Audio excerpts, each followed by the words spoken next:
Vamos a definir primero el objetivo de la clase del día de hoy. Si hoy día el objetivo es que ustedes, digamos, reconozcamos los distintos regímenes laborales que existen en la administración pública y entendamos un tanto de qué se trata este tema de la Ley Servir. La Ley Servir, ciertamente, se ha hablado mucho de esto y se ha endiablado un poco el contexto de la Ley Servir. Así que vamos a desmitificar seguramente algo el día de hoy cuando con precisión, vamos a trabajar algunos temas puntuales.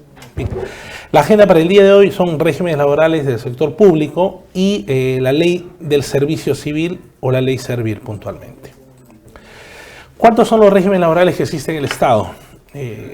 Los más conocidos, digamos, son los 276, 728 y CAS, y a veces nos quedamos tan solo con esos regímenes laborales. Sin embargo, sabemos que existe 15 regímenes laborales en la administración pública. ¿Okay? 15 regímenes. Imagínense ustedes el contexto de los gestores de recursos humanos o de los directivos o de los funcionarios que trabajan en las entidades públicas para poder de manera paulatina, digamos, gestionar a estos 15 regímenes laborales. De estos 15 regímenes laborales existen 3 que corresponden a los regímenes generales. Hablamos de la carrera administrativa, que es el decreto legislativo 276. Es un régimen antiguo, es un régimen que nace en el año 84 y que este es el único régimen, digamos, que tiene una línea de carrera puntualmente. ¿Okay?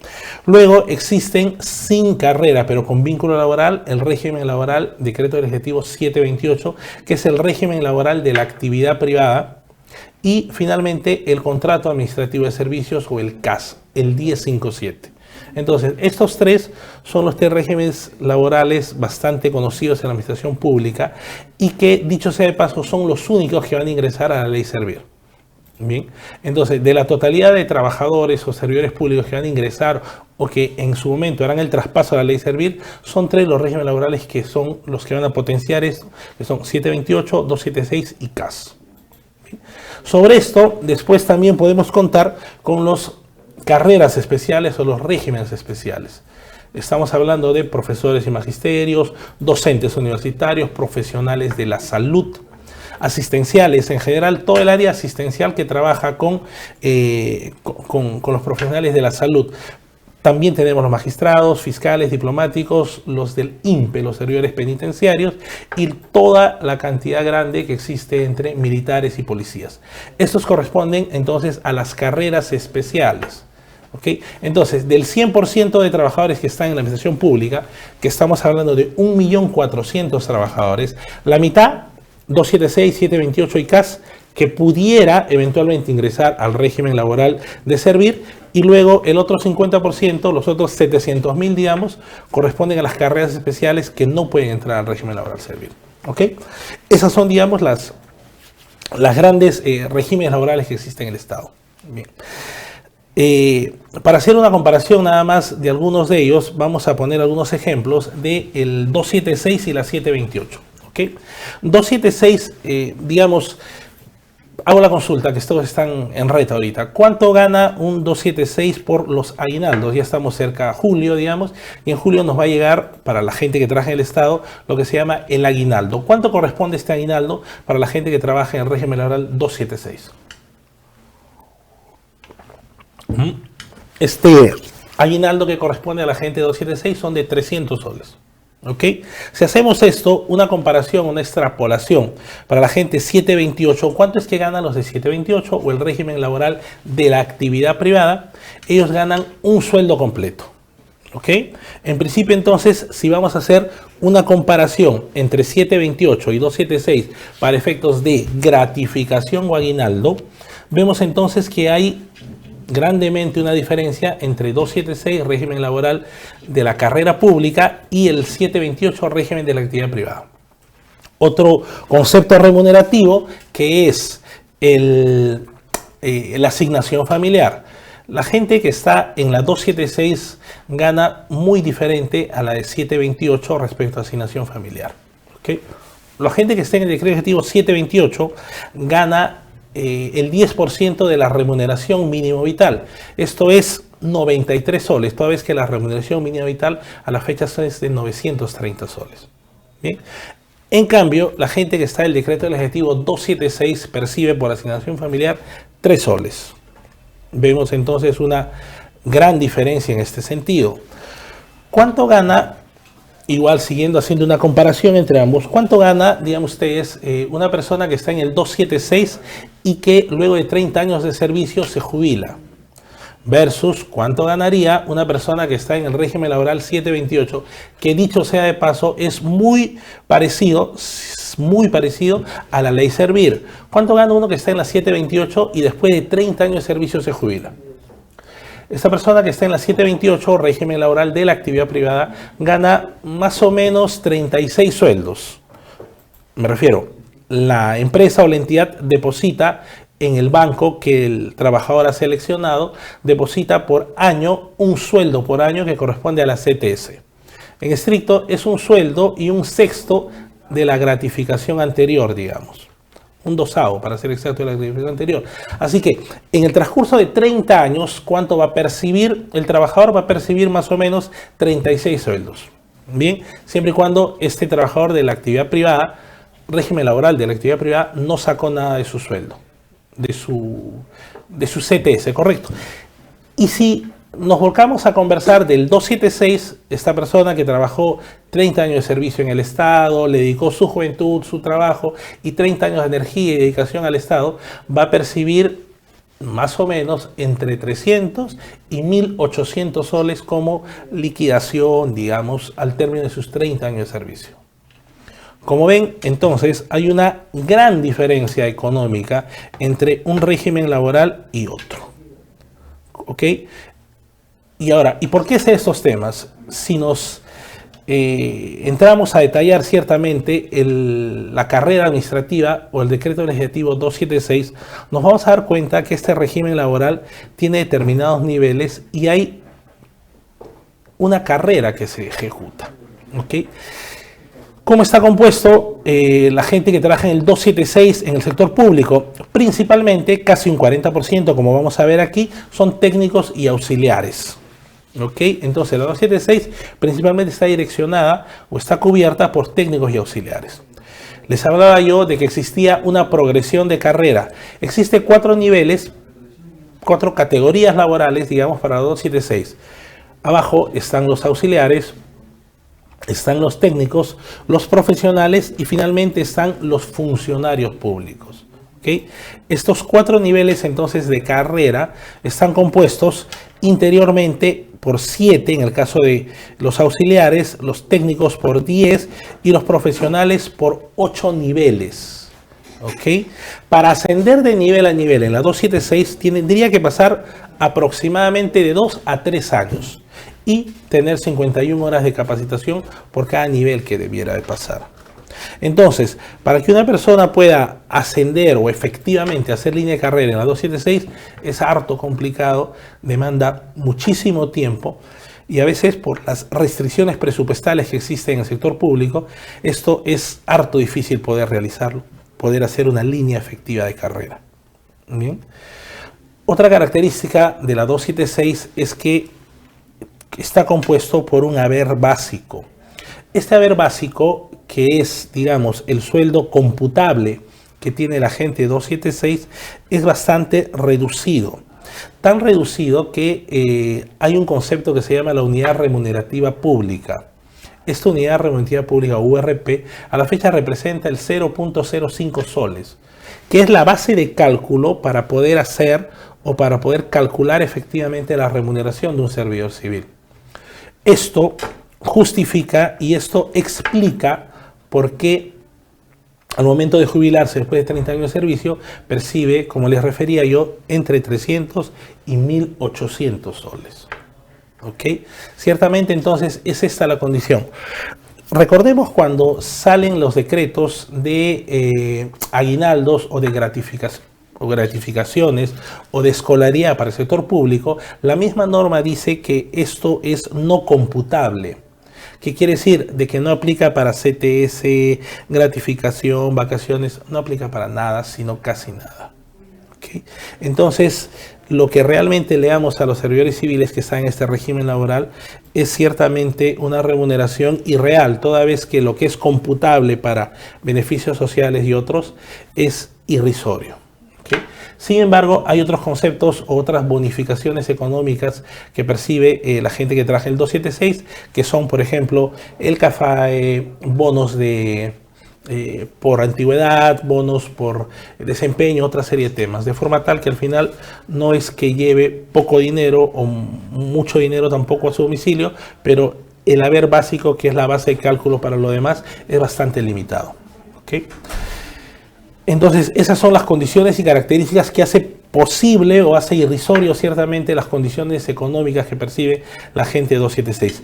276 es un régimen laboral que ya pocas entidades públicas se están contratando, ya no se está contratando, salvo el caso que haya personas que se están reintegrando al mercado laboral público por orden judicial. Gente que, por ejemplo, en el gobierno de Fujimori fueron desterrados, fueron retirados, y que el Poder Judicial a la fecha inclusive los está reincorporando al sector público, y esta orden judicial indica que debieran de reincorporarse tal cual fueron retirados. Esto es, si fueron retirados con 276 en tal nivel de la carrera pública, deben de reincorporarse en esa misma condición. Eso es, digamos, un criterio para poder a la fecha reclutar o contratar gente de la 276. Bien. Otro régimen laboral de la actividad privada es el decreto legislativo 728. ¿Okay? El 728 es el régimen laboral de la actividad privada. Existen algunas, si no muchas, entidades públicas que trabajan en este tema, tipo SUNAT, SBS, Indecopi, Promperú y otras tantas, que fueron las que iniciaron finalmente el tema este. El régimen laboral de la actividad privada es el que desarrollan todos los que trabajan en el privado. Sin embargo, hay entidades públicas como las descritas y otras tantas que tienen como esa entidad pública pero con régimen laboral privado. ¿Qué características tiene este régimen laboral? En general, el tema de la contratación es mucho más flexible, toda vez que hay distintas modalidades contractuales y distintos tipos de contratación. Da la posibilidad, de acuerdo al tipo de contrato, inclusive que uno pueda renovar a un trabajador, si quiere, 1 mes, 5 meses, 6 meses, etcétera, hasta un máximo de 5 años, donde recién el servidor se convierte en una persona con un contrato indeterminado. En cambio, en la 276, por ejemplo, hay lo que se llama la estabilidad absoluta. ¿Qué quiere decir? Empieza a trabajar, gana una plaza concurso 276 y puede quedarse toda la vida trabajando en el Estado bajo ese régimen laboral, porque hay una estabilidad absoluta. En el régimen laboral de la 728 no hay tal estabilidad, no hay tal condición, y por el tipo de contrato, como les refería, hasta una persona pudiera renovar contrato hasta 5 años y recién se hace indeterminado. ¿Cómo está compuesto la 728 o régimen laboral de la actividad privada? En el Estado principalmente son profesionales con un 43.3% de acuerdo a una estadística de Servir. Como recordemos, en el caso del 276 eran principalmente técnicos y auxiliares, más iba a un lado de esos niveles, digamos. La 728 igualmente te da una serie de herramientas y una serie de posibilidades para que puedas retirar o desvincular a un trabajador un tanto más flexible, digamos, que la 276 u otros tantos. Hay una lista en esta norma donde te refiere que debiera de cumplir el trabajador, digamos, para que tú puedas amonestarlo, suspenderlo y eventualmente desvincularlo laboralmente de su condición de trabajador. Bien. Otra característica de la 728, por ejemplo, es el periodo de prueba. Da la posibilidad a la entidad pública o a la empresa en particular que tiene este régimen laboral de poder tener un periodo de prueba de 3 meses, 6 meses o 1 año del trabajador. Como les decía, 276 no hay periodo de prueba. ¿Okay? Aquí entonces el periodo de prueba te da la posibilidad para que el trabajador pueda ver si el servidor cumple o no cumple con el perfil y eventualmente poder dejarlo a trabajar o caso contrario desvincularlo. ¿Okay? Dependiendo del nivel, como les decía, puede ser 3 meses de periodo de prueba. Por default se entiende que son 3 meses de periodo de prueba. Pero eventualmente puede ser 6 meses o 1 año dependiendo el nivel del puesto que se contrata. Hay otra categoría, digamos, laboral, en estricto, es un contrato administrativo, es un contrato civil, o sea, no es laboral. Sin embargo, como es de mucha frecuencia en las entidades públicas, es que lo he colocado también para poder conversar lo que es la locación de servicios, servicio no personal, SR por H, terceros o como quisieras llamarlo. ¿Qué condición tiene el locador de servicio? Se entiende que es un contrato civil donde no hay relación laboral, donde no hay vínculo laboral. Para que se establezca una relación laboral tienen que existir 3 criterios, ¿ok? El primer criterio es la subordinación. El segundo criterio es la personalización del servicio y el tercer criterio es la remuneración. Al existir esos 3 criterios se entiende que hay una relación laboral. La subordinación es cuando yo al trabajador le entrego las herramientas para que pueda desarrollar su función, cuando yo controlo su horario, controlo su disciplina y controlo el trabajo que está y superviso el trabajo que está realizando. Eso es subordinación. Por otro lado, la personalización del servicio quiere decir que yo contrato a Yuri Rengifo para que me haga la tarea y no a otra persona y él tendría que cumplir y hacerla. Y la remuneración es la contraprestación económica que yo voy a ofrecer porque Yuri Rengifo en este ejemplo viene a trabajar. En locación de servicios pasa algo interesante porque hay muchos trabajadores que en teoría están bajo esta condición laboral, condición civil, perdón, pero que marcan tarjeta, tienen su cuenta de correo electrónico, les mandan amonestaciones, marcan la asistencia, etcétera. O sea, eso es una desnaturalización del contrato por un lado y tergiversa toda la condición y ciertamente los hace trabajadores a contrato indeterminado bajo esta condición. ¿Okay?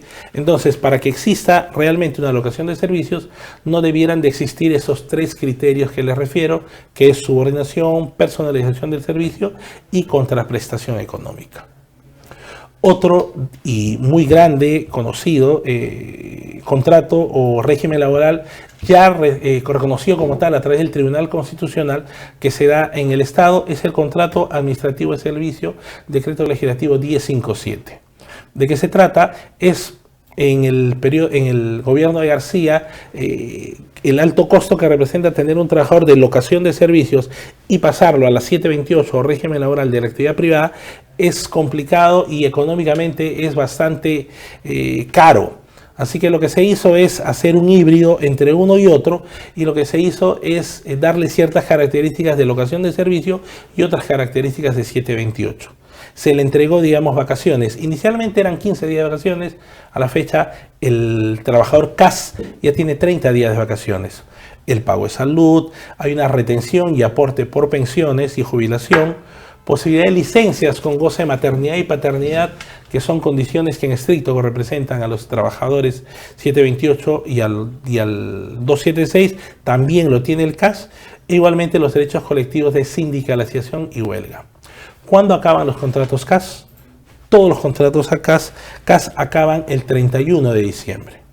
¿Okay? El 31 de diciembre acaban todo y luego se genera un nuevo contrato a partir del 1 de enero porque corresponde a un año fiscal. ¿Okay?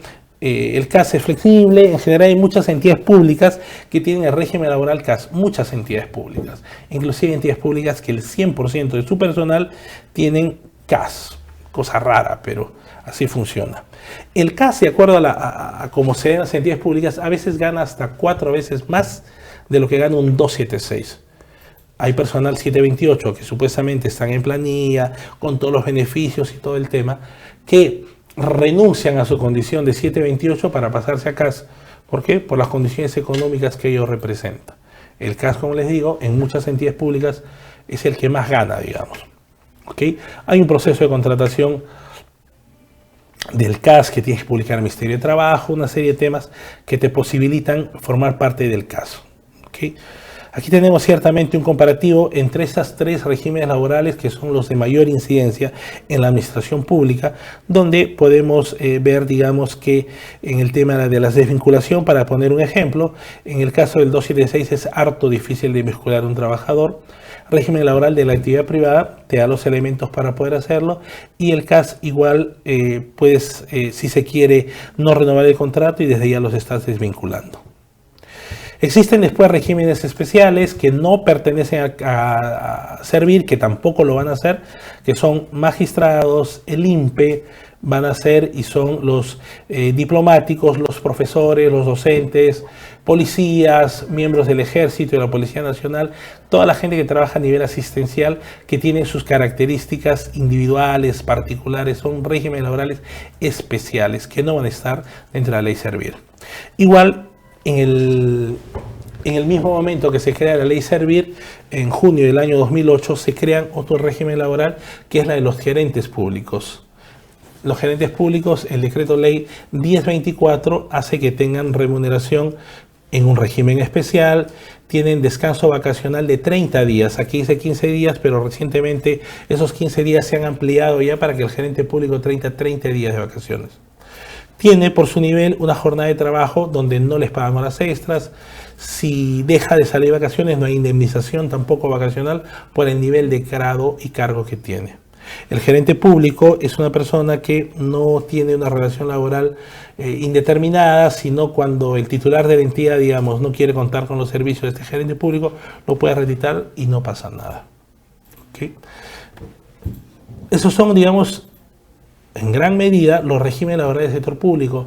En tanto y cuanto tengamos el diplomado de recursos humanos que empieza la siguiente semana a través del Centro de Capacitación y Desarrollo Global, vamos a ampliar ciertamente las características de estos regímenes laborales que lo hemos conversado, lo hemos dicho, ciertamente de manera muy rápida, pero tocando algunos puntos centrales de estos regímenes laborales y sus características. Imagínense entonces cómo uno interactúa teniendo a un trabajador que es 276 y gana 2.000 soles, y al costado tiene a un joven trabajador CAS y gana 5.000 soles. Este es el caso de una entidad pública que tiene en la misma habitación, en el mismo sitio, sentados al costado uno de otros, abogados que ganan 2.000 soles y que ganan 5.000 soles. Para el gestor de recursos humanos, para el directivo, funcionario, imaginen lo complicado que representa gestionar estas dos personas respecto de clima laboral, motivación, hacer su trabajo simplemente. La ley Servir es un régimen laboral nuevo que se ha incorporado recientemente y que conforma o trata de abarcar al 1.400.000 servidores públicos en la administración pública. Esa es la cantidad de servidores civiles que tenemos. A partir de Servir se habla ya de servidores civiles. ¿Cómo están distribuidos? En el gobierno nacional tienen un 39%, 47% en el gobierno regional y 14% en el gobierno local. Como les decía, del 100% de trabajadores de la administración pública, el 50% es de las carreras especiales y el otro 50% tienen en esta proporción 728, 13%. 276, régimen laboral de la carrera administrativa, 18% y CAS tiene un 19%, siendo el CAS el último régimen laboral que se incorporó, digamos. ¿Okay? Pero que da cierta facilidad a las entidades públicas para que puedan trabajar en este sentido. Aquí vemos un cuadro del rango de edades que tienen los servidores civiles y las entidades públicas y aquí una comparación de qué es lo que ganan ellos respecto de la administración privada. Como vemos aquí, una persona que digamos tiene secundaria completa, como vemos en el gráfico, si tiene secundaria completa, ¿cuánto percibe respecto de lo que percibiría en la administración privada? El 98%. ¿Qué quiere decir? Si a mí en la administración privada me pagan 1.000 soles, con secundaria completa, en el Estado me pagarían 980 soles. Para el caso de superior universitaria, acababa una universidad en el Estado, me pagarían, digamos, 610 soles y en el sector público me pagarían 1.000 soles. Hay esta proporción, lo cual nos hace ver que realmente en la actividad privada se sigue pagando más que en la actividad pública. ¿Okay? ¿Cómo están distribuidos por régimen laboral? ¿Cómo están distribuidos los trabajadores? Por categoría están distribuidos principalmente técnicos y auxiliares, todos los servidores civiles. ¿Okay?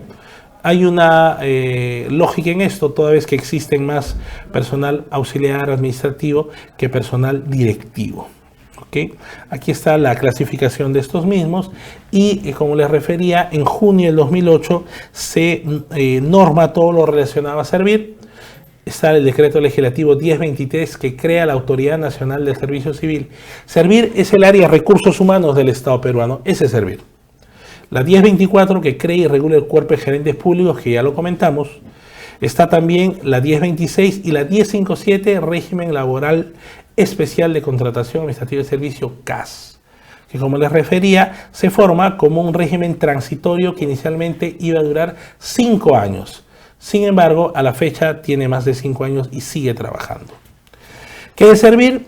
Entidad pública adscrita a la presidencia del Consejo de Ministros y que busca un servicio civil meritocrático. Tiene atribución normativa, resolutiva, interventiva y sancionadora. Servir da lineamientos, directivas, normas que son de aplicación para todas las entidades públicas. Por ejemplo, el manual de perfil de puestos o, por ejemplo, la herramienta para hacer un adecuado levantamiento de perfil de puesto es de obligación a partir del 2 de enero del 2014 para todas las entidades públicas. ¿Por qué? En la condición que tiene Servir de ser un ente normativo. Formula políticas nacionales, ¿respecto de qué? De recursos humanos. Y Servir es el último sistema administrativo de entre los 11 sistemas administrativos que a la fecha tiene el Estado peruano.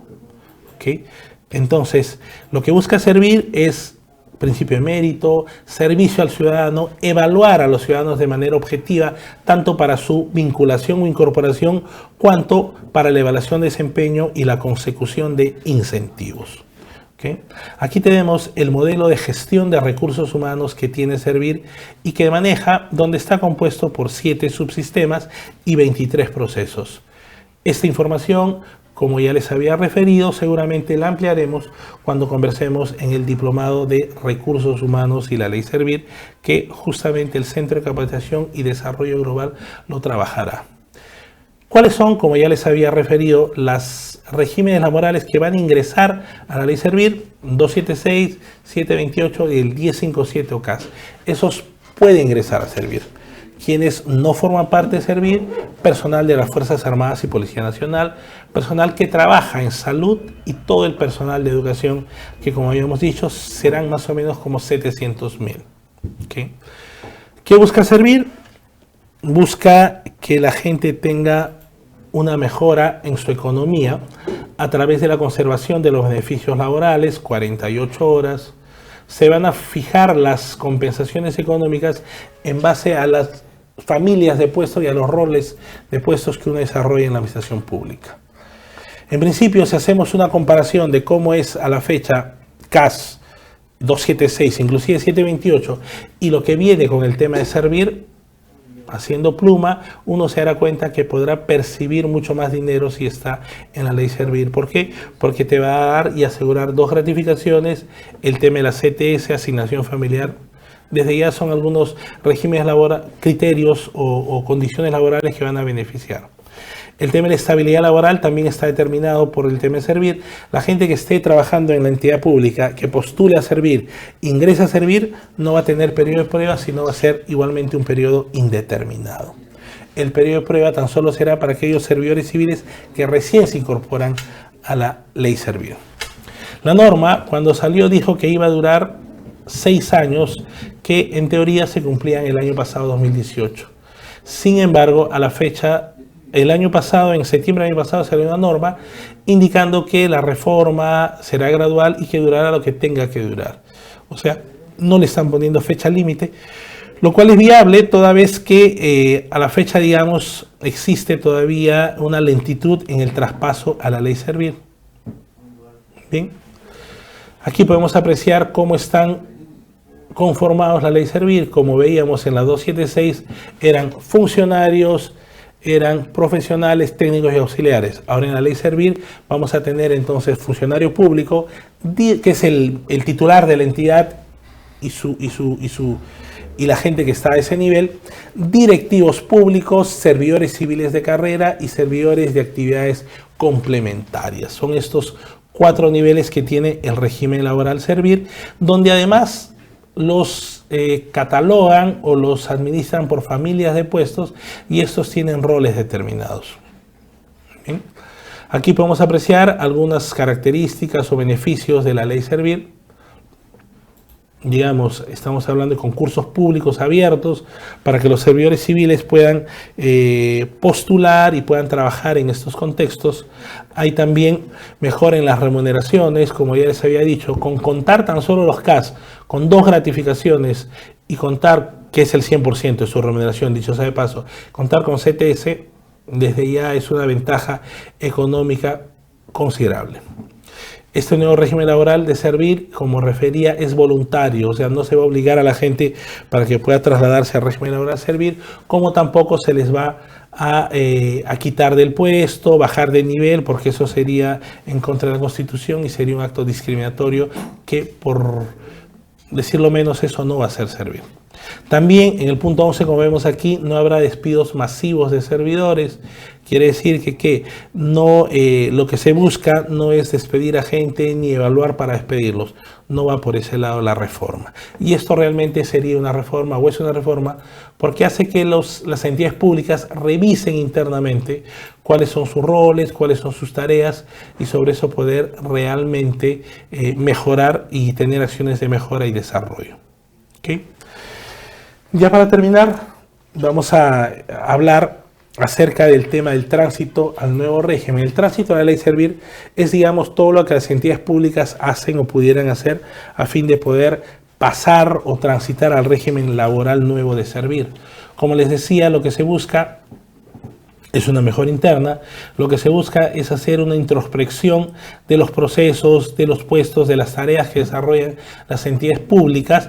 ¿Para qué? Para poder aplicar actividades de mejora y para tener una mejor administración pública. Son 4 los niveles de tránsito de la ley servir. La primera está compuesto por la incorporación al proceso de tránsito. ¿En qué consiste? Consiste en que el titular de la entidad, digamos, hace una convocatoria donde tiene gente de la administración, digamos, y forma un comité de tránsito. Este comité de tránsito se encarga de hacer una sensibilización en la entidad acerca del nuevo régimen laboral y se trata de capacitar al personal. Esta es la primera etapa. Luego, en la segunda etapa, lo que se hace es una mirada interna de la entidad. ¿A través de qué? A través del análisis de puestos. Vas a verificar todos los puestos que hay en la entidad con las características que esto representa, con las funciones, tareas, ver si se están repitiendo tareas y funciones, ver qué necesidad de personal realmente tiene. Y luego se hace un mapeo de procesos que consiste en verificar todos los procesos que tenga la entidad y ver si efectivamente estos procesos se están cumpliendo, que son necesarios para satisfacer las necesidades de los ciudadanos. En una tercera etapa, aquí ya estamos hablando de más de un año de trabajo seguramente, porque hacer la sensibilización en una entidad y hacer el mapeo de procesos y el mapeo de puestos sí demanda una cantidad de tiempo y personal especializado en ese tema. ¿Okay? Tercera acción o tercera etapa es la aplicación de mejoras. Esto es lo que ha brotado de tu análisis de puestos y lo que ha salido de tu análisis de procesos. Lo que vas a hacer es aplicar las mejoras. Vas a poder determinar la dotación de tu personal, saber si necesitas más o menos personal y ver qué vas a hacer en ese sentido. Luego, ya en la cuarta etapa, lo que se hace es ver realmente de que se hagan los concursos públicos abiertos o cerrados para que ingresen a ocupar las plazas vacantes que está destinando tu entidad. Aquí igual está, como se dice, hasta la tercera etapa es el tránsito de la entidad y a partir de la cuarta etapa o etapa final es el tránsito de los servidores cuando se hacen las convocatorias. Tenemos ya una entidad pública que es la primera desde el año pasado. La UNP es la primera entidad lista para entrar a la ley servir y ahorita ya está en la ley servir. Cuando la entidad pasa a la ley servir, los funcionarios, que son los niveles, las personas de mayor nivel de la entidad, igualmente de manera inmediata pasan a la ley servir. No hay concurso público, no hay nada para los personal de confianza y para los funcionarios. La ONP entonces es la primera entidad. Según las estadísticas últimas de Servir, al 3 de mayo, esto es hace un mes exactamente, 452 son las entidades que están en alguna etapa del tránsito, y 73 son algunas entidades que están en la parte final o con la resolución de inicio de la ley Servir. Aquí vemos un cuadro donde vemos que en la etapa 1 hay 204 entidades que están en la etapa 1. ¿Qué era la etapa 1? Era la etapa de la conformación del comité de tránsito y la sensibilización. La etapa 2, 168 entidades, 45 en la etapa de mejora interna, que es hacer una serie de instrumentos de gestión. Y finalmente los concursos públicos, como vemos aquí, la única entidad que está aquí es Servir. Perdón, es la ONP. Servir ya está, porque ya tiene la resolución de inicio y seguramente en este año y seguramente en este semestre será la segunda o tercera entidad que está ya con concursos públicos. Como vemos aquí, progresivamente a partir de los años se ha estado incorporando, adicionando algunas entidades en un número de 80 o de 100 trabajadores. Entidades se han estado incorporando a la ley Servir y hasta el año pasado habían 418 entidades públicas que formaban parte de la ley Servir. ¿Ok? Luego de ello podemos ver aquí un análisis, un registro de estas entidades, cómo están distribuidas. Ministerios, como vemos, hay 19 ministerios, que quiere decir que son todos los ministerios que están en alguna etapa de la ley Servir, en alguna etapa. ¿Okay? Municipalidades, distritos, universidades, etc. ¿Okay? De orden nacional o gobierno nacional hay 56 entidades, estamos hablando de aquellas que ya están en la resolución de inicio. ¿Okay? En general, como vemos, existen muchas entidades que están interesadas en pasarse a la ley Servir y va por ahí el tema del tránsito. Así que lo que necesitamos o que las entidades públicas necesitan para tener y para gozar de los beneficios que tiene la ley Servir es pasar estas 4 etapas que van de 2 años a 3 años este tránsito para que recién puedan formar parte de este nuevo régimen laboral. Bien.